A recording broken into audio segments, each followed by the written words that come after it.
Hi there. We have certified homeopath Melissa Crenshaw with us today to answer the most common questions that we hear about seasonal allergies. Hi, Melissa. How are you? Good. How are you? Doing well. Doing great. Wonderful. We've had some nice weather this cold and rainy again. Yep. Yep. Here too. Okay, so we do have people that are starting with some allergies or even the seasonal headaches with the weather change. But Yeah. we'll get to all those symptoms in just a minute.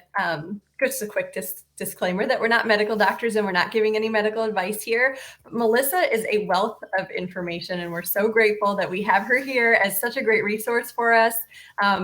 Melissa, we're always giving your name out daily to get our customers to just get in contact with you directly, that if they need help with any chronic issues, you can book a consultation with her where she can give you an exact protocol based on what your needs are. And she can also help with acute symptoms.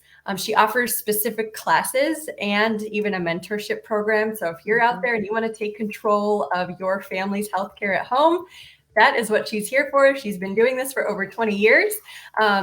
Be sure to print out her free guides from her website. I know she has an allergy guide on there. So her website is melissacrenshaw.com.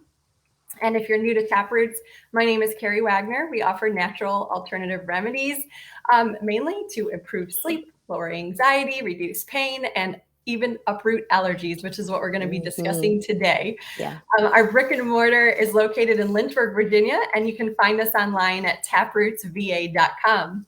So, Melissa, would you first please tell our viewers why they should look up every one of their current allergy medications on drugs.com? Oh, goodness gracious. So you can see what the side effects are and oh goodness, yes. If you're taking medications right now for allergies, over the counter or prescription medications, please go look it up. Look at the side effects, and then when you see the side effects, you might say, "Oh, well, I do that too." And you think about the timeline, well, this gut issue, this heartburn, this whatever the thing is, started after I started this allergy medicine. And that's kind of how my story went. I was diagnosed with allergies first, was put on allergy medication at 5 years old. And then I started having all these gut issues and it just rolled. And I uprooted my allergies with homeopathy, but really, any over-the-counter or prescription medication is likely going to cause you some long-term health effects that you can avoid with homeopathy. Absolutely. That piece of information was worth more than anything else you'll probably hear today. Start there. Yeah. We get people that come in all the time that Zyrtec's very commonly used, and one of the top common side effects are drowsiness or sleepiness. Who wants to be fatigued? No. Nobody. Do you know that's exactly why I stopped taking allergy medicines when I believe I was a teenager, like young teens, maybe 13, 14. I was just like, I hate feeling like a zombie all the time. And I just quit and I suffered for years after that, right? Because I didn't become a homeopath until my early 20s. So, or mid 20s. And so from teenage years, for maybe 10 years, I just plain suffered because I hated feeling like a zombie. Right. But it was better than feeling, the allergy symptoms were better than feeling like a zombie. So I just did it. Could you share what the difference might be with if somebody takes a homeopathic remedy and let's say it does make them feel more relaxed or even like dozing off?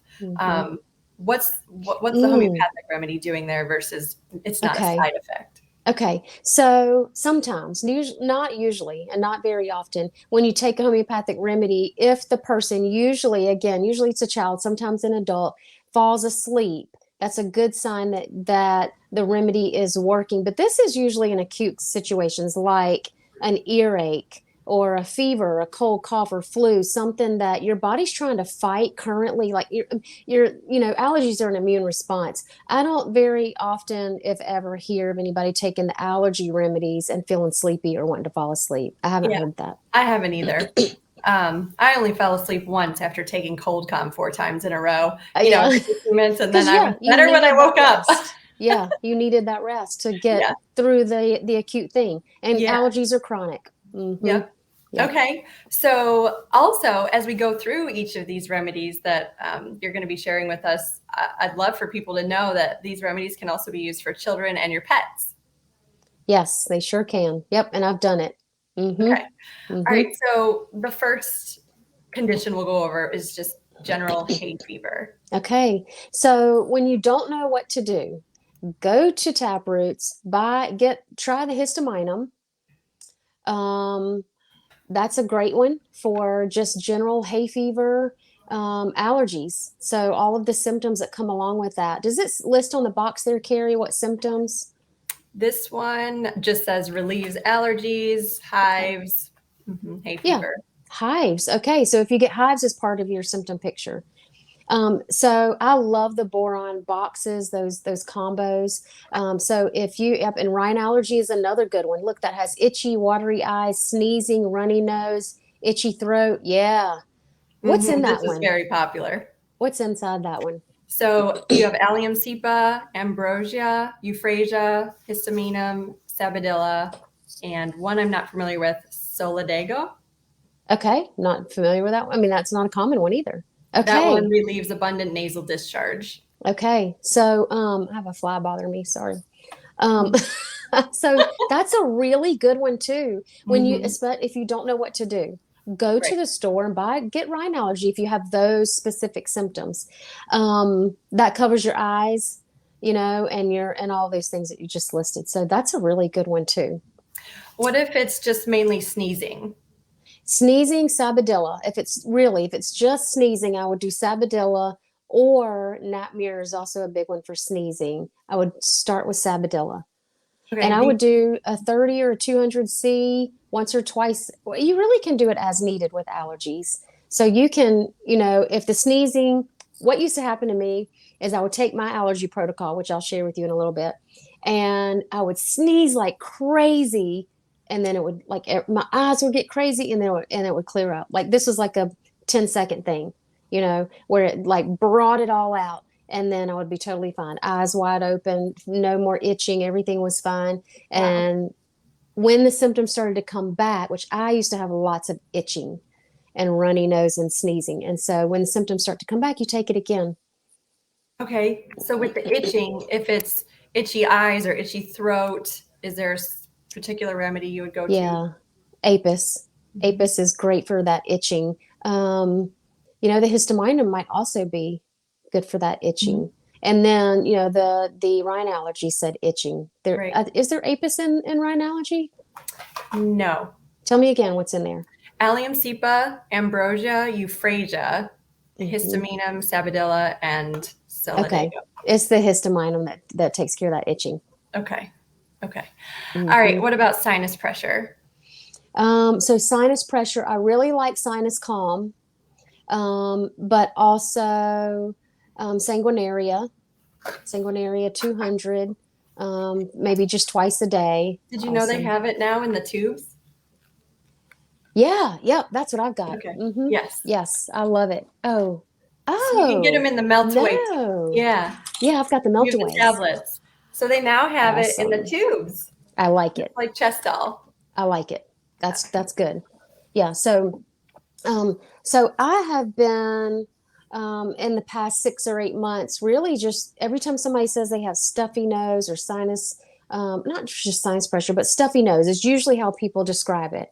I've been trying Calimere, Calibic, and they haven't been working well. And I've been like, what's going on?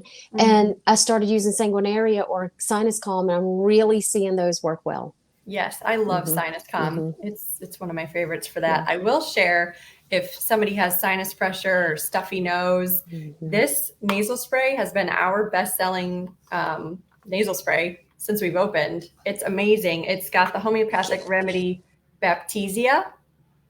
Oh, I think she lost sound. She'll be right back.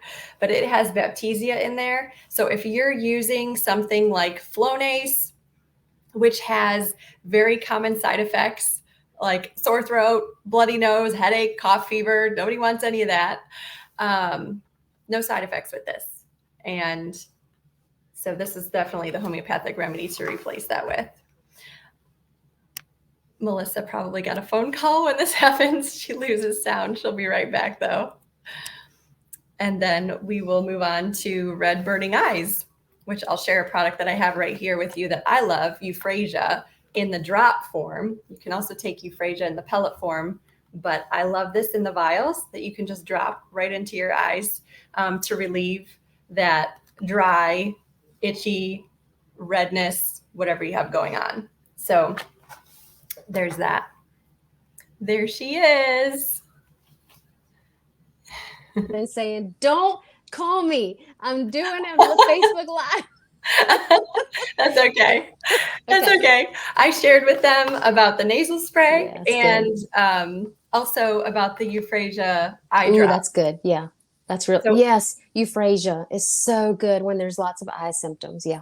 Yes. You can also use Euphrasia in the pill form. I have it here because I was going to ask you about itchy eyes or red burning eyes, watery eyes. What would you choose? Yep. I would go with Euphrasia first. And then Nat Mur is also great for watery eyes. So remember, Nat Mur is our water balancer. So anytime there's runny nose, watery eyes, you might do Nat Mur. It could be great for some or for most people, but I would likely go to that one after trying Euphrasia, or the Sabadilla for the sneezing. Okay. When would you choose Allium Cepa? Allium Cepa. So that has the that has sneezing and watery eyes and nose too. That's the runny nose, the watery runny nose.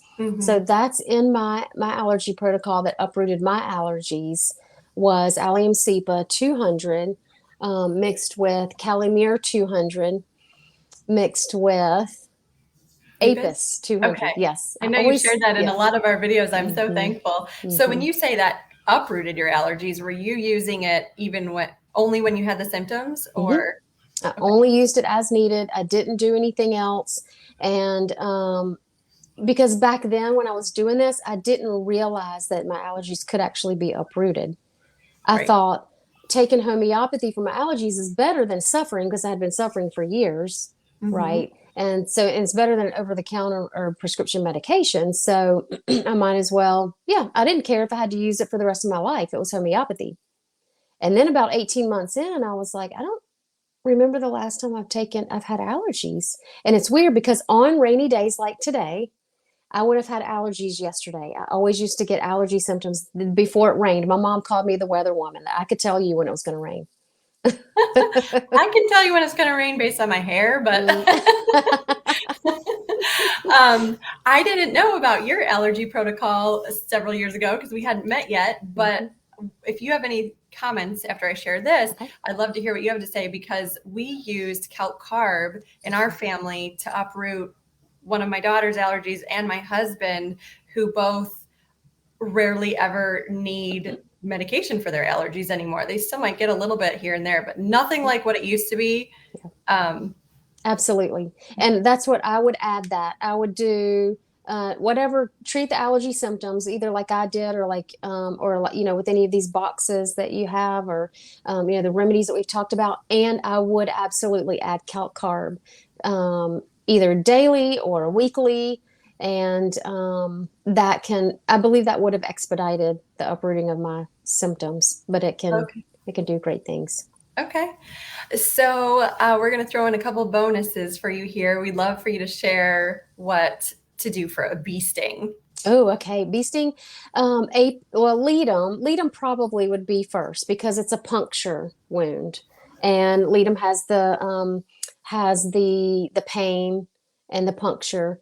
I've always just used Apis, which is the honeybee, in potency, and that's always worked really well for me. But Ledum might be a better choice, or try one, and if it's not working, then the other. But I have seen Apis stop that stinging and that itching and that redness and the swelling. So Apis has lots of swelling. I've seen it stop all of that really fast, where I have gotten people to be, believers and excited about homeopathy over a bee sting. They're in pain. And I'm like, I have something, do you want to try it? Yes, they're going to try anything because that's terrible pain and itching and all the things. And they took it and they were like, within, minutes or even a minute, it's relieved, and they're like, okay, what is that? I need to know about this. Right. And that's just one dose. And yep. Okay. That's awesome. Mhm. Okay, and what about poison ivy or poison oak?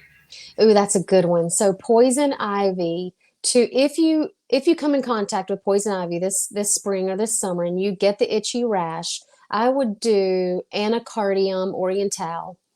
And I don't, is there a protocol for that? Is it, I don't know if it's 30 or 200 a few I times a want to say, day. I know we often come across 30, I think. Okay.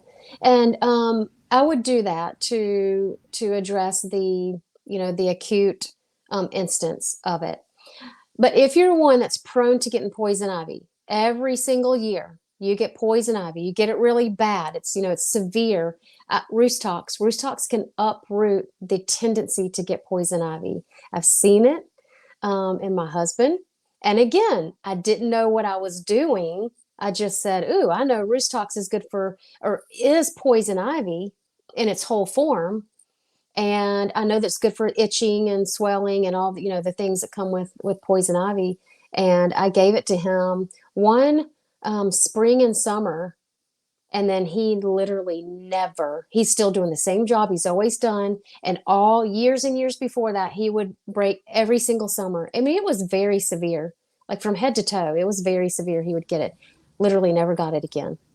So one spring and summer, Mhm. you gave him Rhus tox Yeah, 30 twice a day? probably. Yeah, back then I probably was only using 30s. Yep. Okay.